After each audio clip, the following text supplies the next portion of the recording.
president mentioned that you had to deal with all the slings and arrows during your time at DOGE. There's this. Well, some of the people, some of the media organizations in this room were the slingers. Well, so there is a New York Times report today that accuses you of blurring the line between. Is the New York Times, is that the same publication that got a Pulitzer Prize for false reporting on the Russiagate? Is it the same organization? I got to check my Pulitzer. I think counter. It is. I think the judge just ruled against the New York Times for their lies about the Russiagate hoax, and that they might have to give back that Pulitzer Prize. That New York Times. Let's move on. Okay. Then next President question. Trump. I got one for President Trump. So President Trump, Biden aides who used to work here are in talks with Republicans in Congress to go and testify about what they did or didn't do to possibly conceal President Biden's decline. Do you think that Dr. Jill Biden should also have to come in and testify about what she did or didn't do? Well, I hate the concept of it.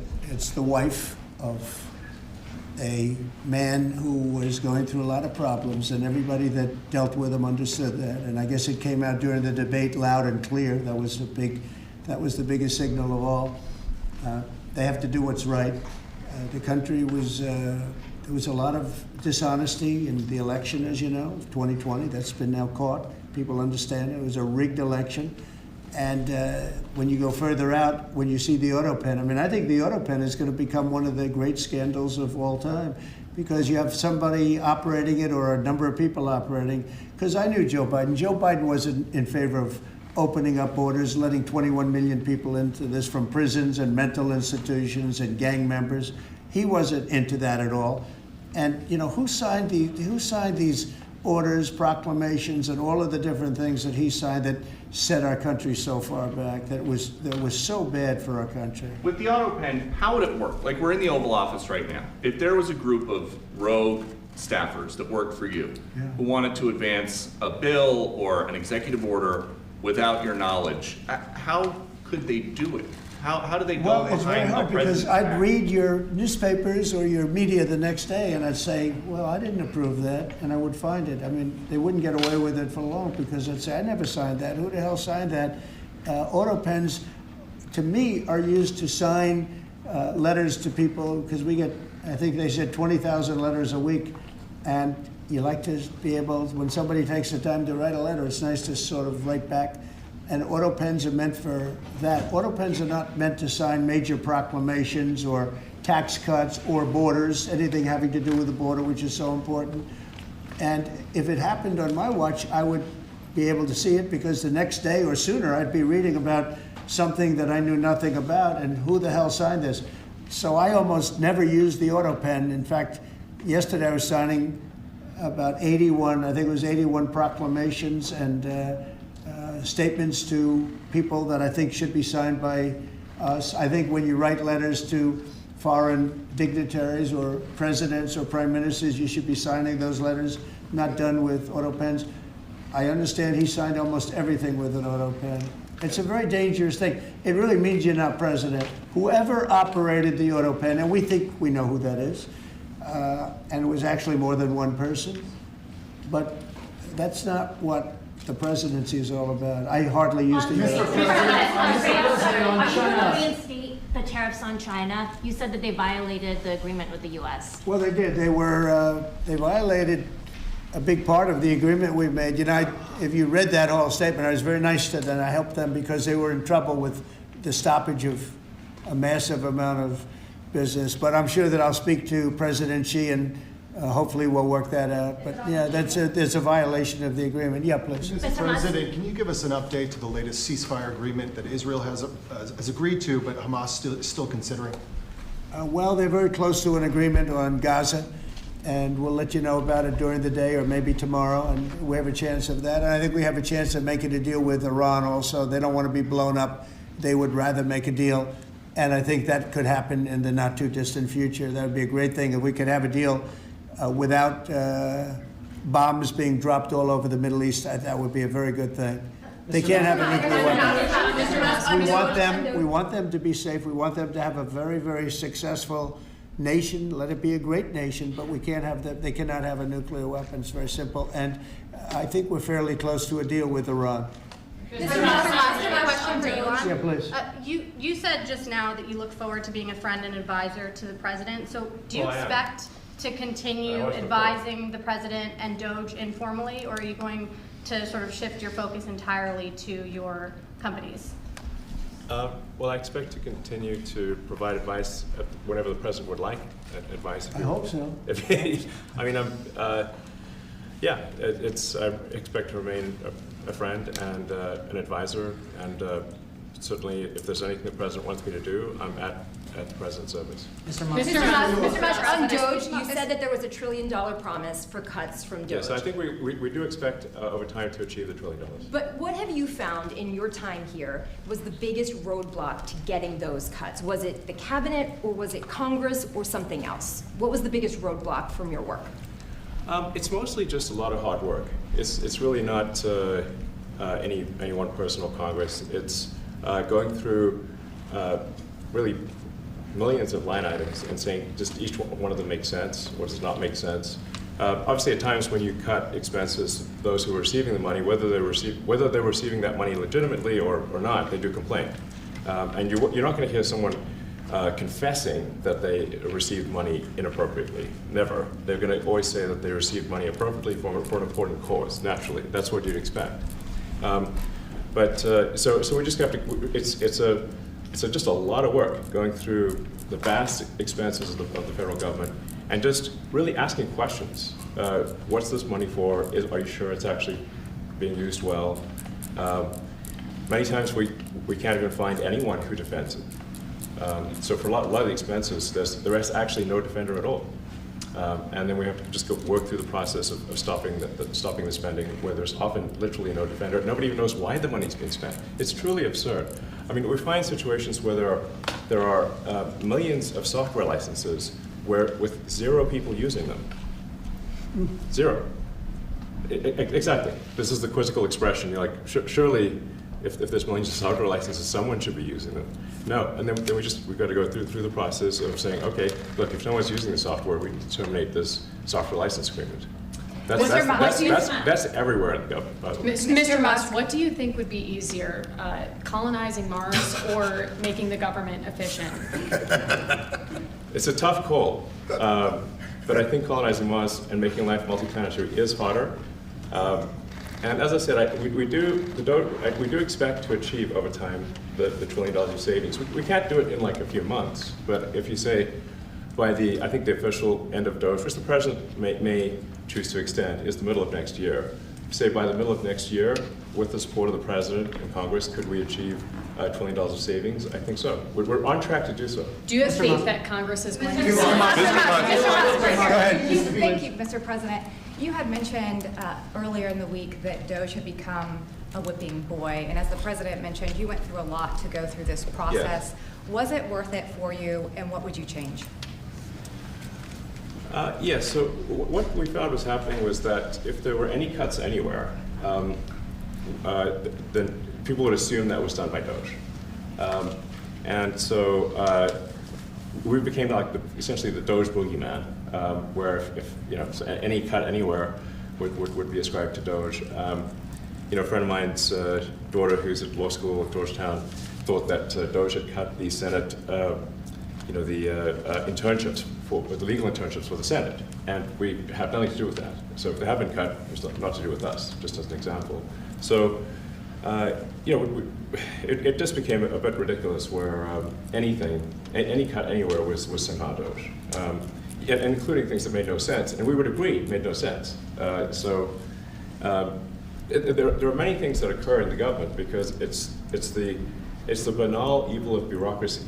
It's sort of the frankly largely uncaring nature of bureaucracy.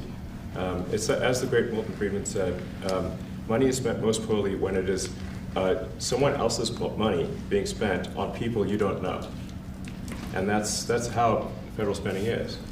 And then you can't really even blame the individuals because the way the government works is complaint minimization.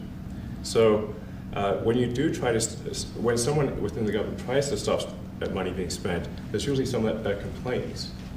And then their manager will say it's not worth the trouble, just pay it anyway.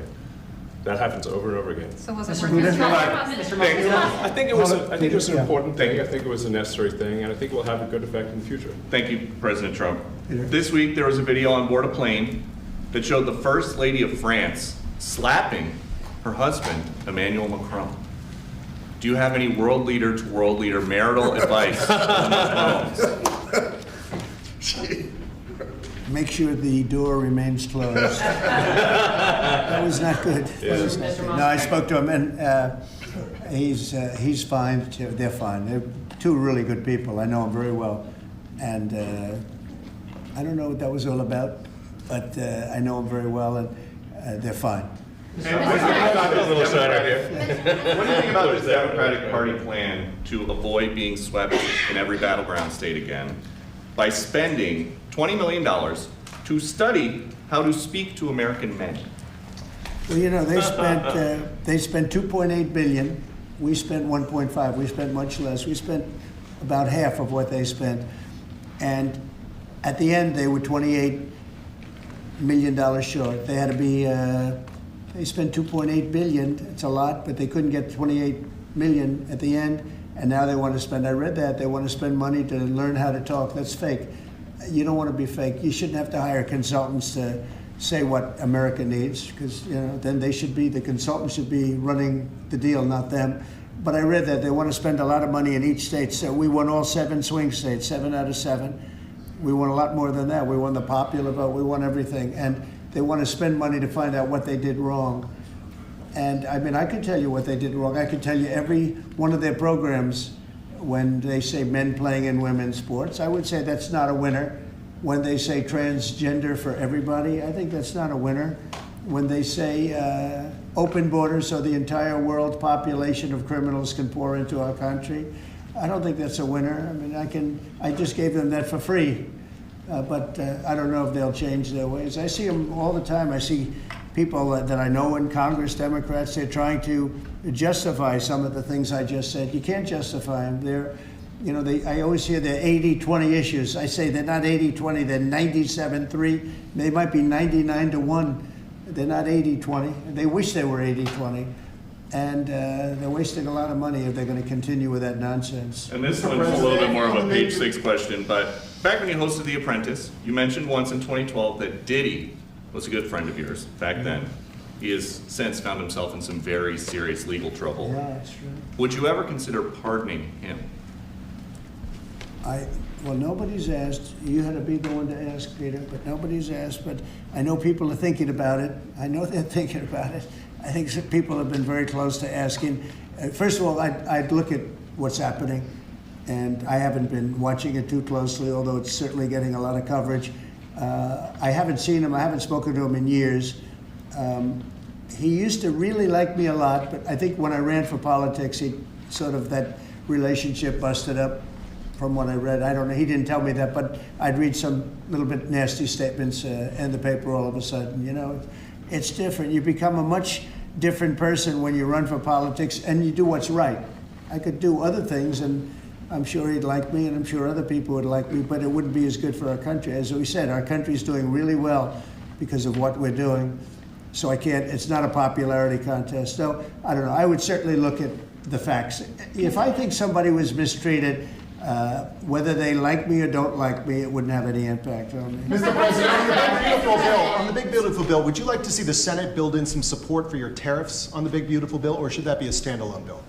I have great support on the tariffs. I was so honored that we got that ridiculous stay lifted, because that would have taken away presidential power. It would have taken away everything that was granted by the founders. It would have been a terrible thing. And it would have, most importantly, left us vulnerable. We have a lot of countries that use tariffs on us and use them viciously, viciously. And if we didn't have the power to use tariffs on them, and instantly, not when you go back to Congress and try and get hundreds of people to agree on something, that would take months to get just one simple proclamation. If we didn't have the power to counteract their powers, you wouldn't have a country left. We have to act fast. We have to be fast and nimble, as they say. And that was a really great moment, I think, yesterday when that stay was lifted. And hopefully now we'll go to court and just win that battle. Because if we don't have the power to do what they're doing to us, we are going to be a great nation no longer. Elon Musk was once idolized by folks on the left in this country before joining your administration. Now he's considered a hero by conservatives. Why do you think this man, what he's done in American life, has been so politicized? Does it only have to do with you? His life has been amazing. I mean, I look at so many different things. I look at that rocket being, guided back into position. I've never seen that before. I thought it was a space movie. I thought it was a movie. You look at what he's done in terms of communication, it's been unbelievable. So many different, even tunnels going underground, not having to go through all the process of going, he's got a company that does that. He's got so many different companies. Starlink, as an example, he saved a lot of lives, probably hundreds of lives in North Carolina. I don't even know if you remember, but I called you. They needed Starlink in North Carolina. And I didn't know what the hell Starlink was. I said, what is it? Who owns it? He said, do you know Elon Musk? I said, yeah, I happen to know the gentleman. This was before his government stay. And they said, we really need it because North Carolina became an island. It was, people had no communication. They had no access to anything and they were dying. And I called up Elon, and you can't get it because it's so successful. It's very hard to get. And he had so much of it brought over there, and they told me it was unbelievable. It saved a lot of lives. So, he's just done a lot of things. I don't think he gets credit for what he's done. But he's a very good person, too. You know what? If he wasn't a good person, but he did the same things, I'd probably maybe speak differently. He happens to be a really good person who loves the country. Mr. President, on the one big, beautiful bill, you had indicated this week that there were some things you didn't like about what had passed in the House. What changes do you want to see the Senate make? And you had also indicated there were things you didn't like about the bill. What would you be suggesting he push senators to change in their version? Well, I'll tell you, I'll go first. It's an unbelievable bill. It cuts your deficits. It cuts, it's a huge cutting. But there's the things I'd like to see maybe cut a little bit more. I'd like to see a bigger cut in taxes. It's going to be the largest tax decrease or cut in the history of our country. I'd like to see it get down to an even lower number. I was shooting for a slightly lower number. I would have liked to have done that. But with all of that being said, when you look at the tax cut and the fact that the original tax cut, which made us so successful, we had the most successful 4 years in the history of our country, the economy, and this is going to be even better. And you see that by the reports that came out just yesterday or tonight. I guess they were released this morning at 8 o'clock. You see the kind of numbers where somebody that's a pro is like, whoa, I haven't seen numbers like this since I've been doing this. These are human emotions of professionals that have never seen numbers like, and we've just started. The bill is a great bill. It's going to be jiggered around a little bit. It's going to be negotiated with the Senate, with the House. But the end result is it extends the Trump tax cuts. If it doesn't get approved, you'll have a 68% tax increase. You're going to go up 68%. That's a number that nobody's ever heard of before. You'll have a massive tax increase. If it does get approved, you'll have a large tax cut, the largest we've ever had. When you add the past tax cuts that we got you, the Trump tax, they call them the Trump tax cuts. It's an amazing bill. It does amazing things. With all of that, it's going to be adjusted a little bit over the next coming weeks, and I think it's going to be passed. The Republicans want to pass it. With all of the great things it does, including an extension of debt, it's the extension. We have to extend the debt. If we don't extend debt, we're in default. Now, the Democrats might like our country to be in default, but in 250 years, we've never been in default. That was handed to them by a very well-meaning man that gave it to them because he thought it was the right thing to do. It could have been their problem before the election, but this man thought it was the right thing to do, and he was well-meaning. I don't hold anything against him for that, but that was put on our plate when it should have been on the Democrats. September 28th, a famous date.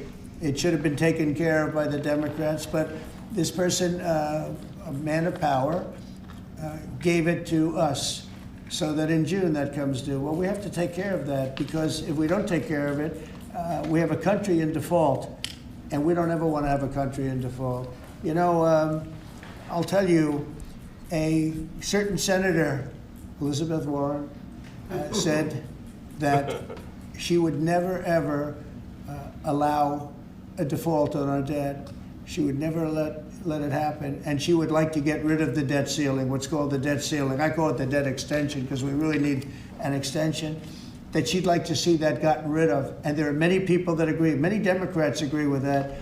But we gave that through, and you know, I don't want to say an error. He did it well-meaning. They gave that to us. It was a Democrat problem just before the election. Would have had a huge impact on the election. And to our benefit, we won anyway, but to our benefit. But felt that really for the good of the country, we should extend that. But Elizabeth Warren and various other people would like to see that, her whole career she wanted to see it terminated, gotten rid of, not being voted on every 5 years or 10 years. And the reason was because it's so catastrophic for our country. And I always agreed with her. That was one thing I agreed with her on. Now, I haven't spoken to her, but I would say that if you asked her that question now, she'd say, no, it's their problem.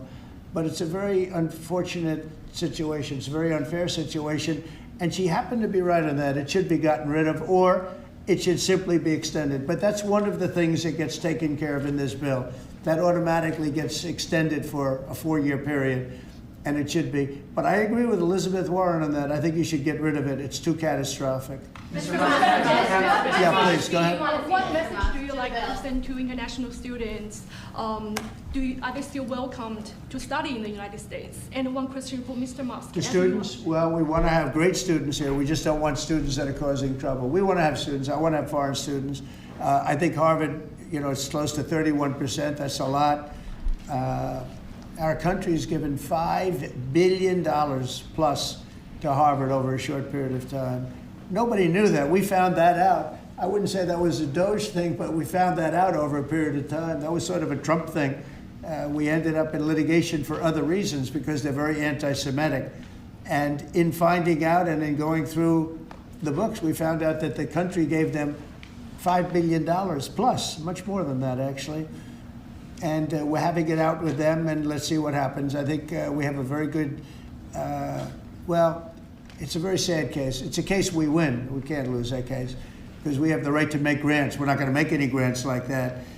But I don't think Harvard's been acting very nicely. I think Columbia wants to get to the bottom of the problem. They've acted very well. And there are other institutions, too, that are acting, but Harvard's trying to be a big shot. And all that happens is every 3 days we find another $100 million that was given. 2 days ago we found $200 million more. The money's given to them like gravy. I'd like to see the money go to trade schools where people learn how to fix motors and engines, where people learn how to build rocket ships, because you know somebody has to build those rocket ships. Yeah. And I'd like to see trade schools set up, because you could take $5 billion plus hundreds of billions more, which is what's spent. Absolutely. And you could have the greatest trade school system anywhere in the world. And that's what we need to build his rockets and robots and things that he's doing, and to build lots of other things. And, you know, I went to school with people.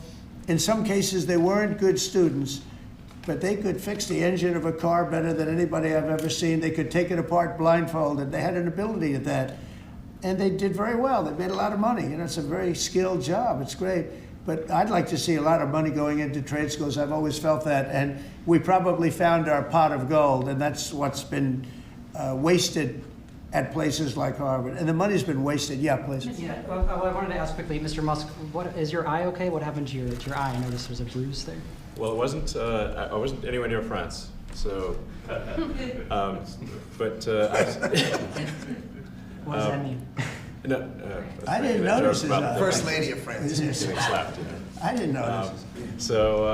Yeah, no, I was just horsing around with Little X, and I said, "Go ahead, punch me in the face," and he did. Turns out, even a 5-year-old punching you in the face actually does. That was X that did? Yeah. X could do it. If you knew X, you I could saw do his it. mom right now.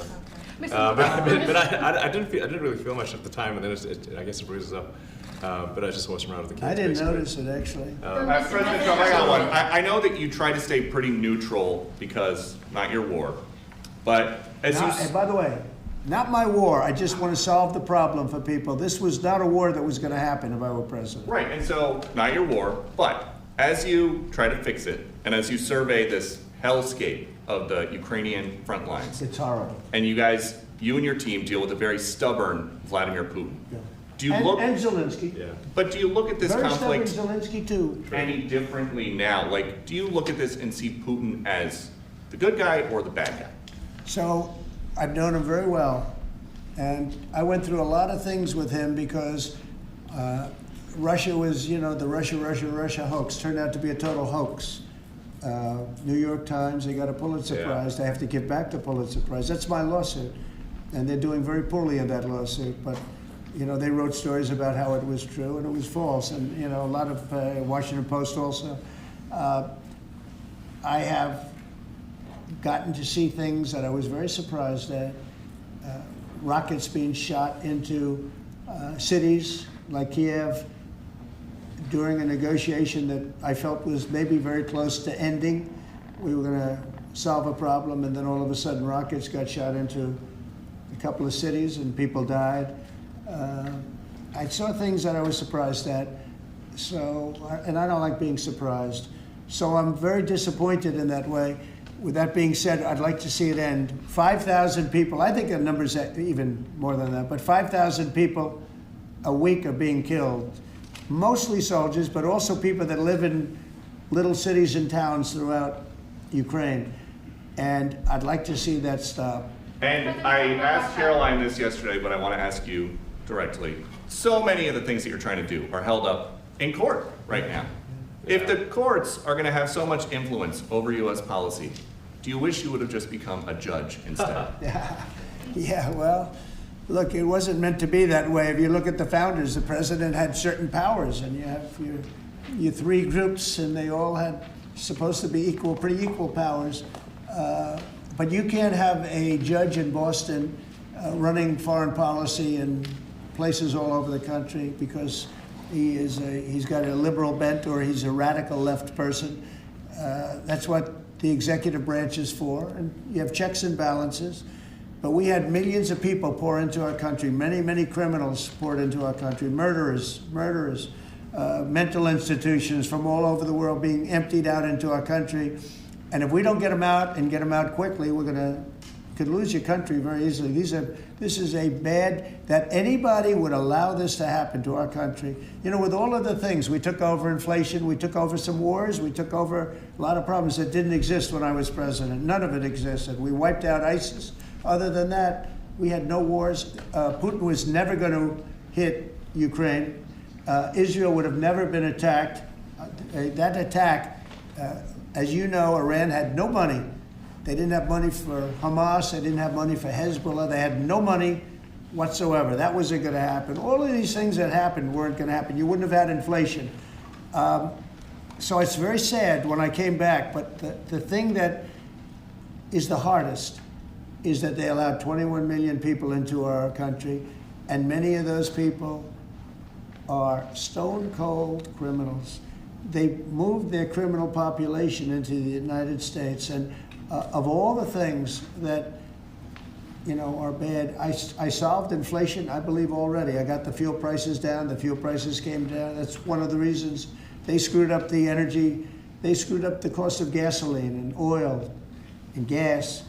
And you had tremendous inflation, the greatest inflation probably in the history of our country under Biden. And when people said, oh, but the economy was, no, the economy was terrible for the people because they couldn't afford the energy. And the energy brought everything else up. Energy is the big deal. But with all of that, we solved that already. In 4 months, we solved it. $1.99, $1.98 gasoline. First time people have seen that in a long time since my term. But the hardest thing to solve is millions of people pouring into our country, many of whom are criminals. Because remember, these countries are smart. Their leaders are very street smart. They're sending the people that they don't want. They don't want the people that are there, that are law-abiding, that are productive, that are working hard. They want people that are in jails. We have them. They allow them to come in. And I always look to the other side, like, why would somebody do something? In business, I try and study, why would they want to do this? Why would they want to sell it? Why would they want to buy it?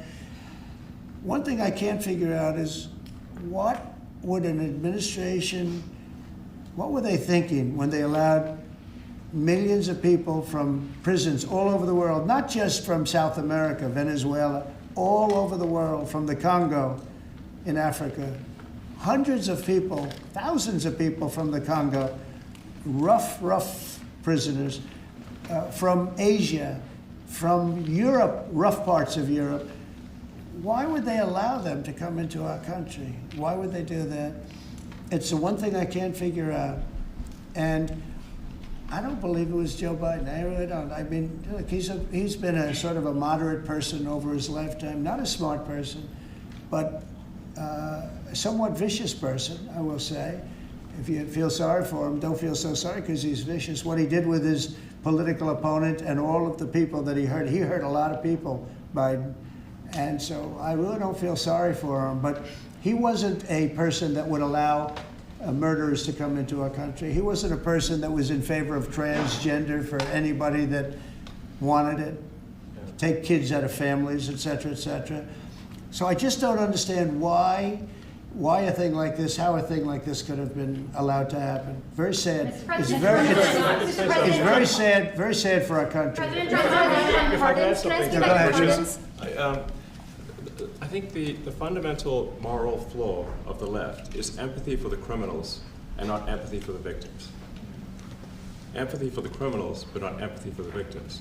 And there's been way too much of that. That needs to stop. To the president's point, there's been immense judicial overreach that is unconstitutional. That was never intended. And it's undermining the people's faith in the legal system. It needs to stop. It's gone too far. Mr. Musk, And just today, we had, just a couple of hours ago, we had a great decision from the Supreme Court, thank goodness, that was very important. We had two important decisions yesterday on the tariffs, because again, we have to be able to fight a fair fight with other countries. Howard, would you say? We have to be able to use tariffs to fight people that use tariffs on us. I mean, if we didn't have that power of tariffs, we would economically be destroyed as a country, because they will destroy us. Other countries will destroy us with unchecked tariffs. We can check them when we have the use. They tried to take that power away from us. And if you take that power away, we're not going to have a country. We won't have an economically viable country.